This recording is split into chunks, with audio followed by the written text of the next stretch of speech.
अंतर्गत दिली आहे। हा देशातला रेकॉर्ड आहे।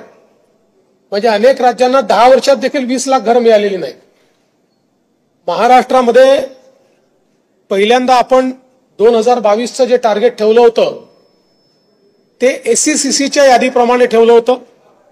ते टार्गेट आपण पूर्ण केलं, पण ते टार्गेट होत असतानाच आपल्या लक्षात आलं की एससीसीसीची यादी अपूर्ण आहे।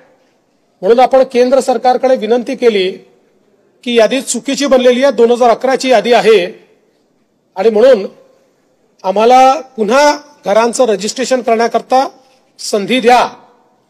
आणि मग 2018-19 ला केंद्र सरकारने आवास प्लस नावाचं पोर्टल सुरू केलं, ज्यामध्ये आपण रजिस्ट्रेशन सुरू केलं आणि त्यामध्ये 26 लाख लोकांचं रजिस्ट्रेशन आपण केलेलं आहे।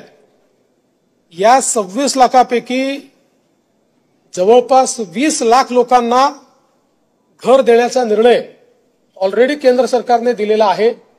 आणि हे करत असताना मी केंद्राच्याही लक्षात आणून दिलं की काही अटी अशा होत्या की ज्याच्यामुळे गावातला गरीब हा काही प्रमाणात 10% हा त्या अटी शर्तींमुळे कुठेतरी अडकलेला आहे। त्या सगळ्या अटी शर्ती केंद्र सरकारने आता रद्दबातल केलेल्या आहेत आणि म्हणून आता अजून एकदा रजिस्ट्रेशन करून एक फायनल रजिस्ट्रेशन आम्ही करू आणि पुढच्या 5 वर्षांमध्ये या सगळ्या लोकांना त्यांचं हक्काचं घर आम्ही देऊ।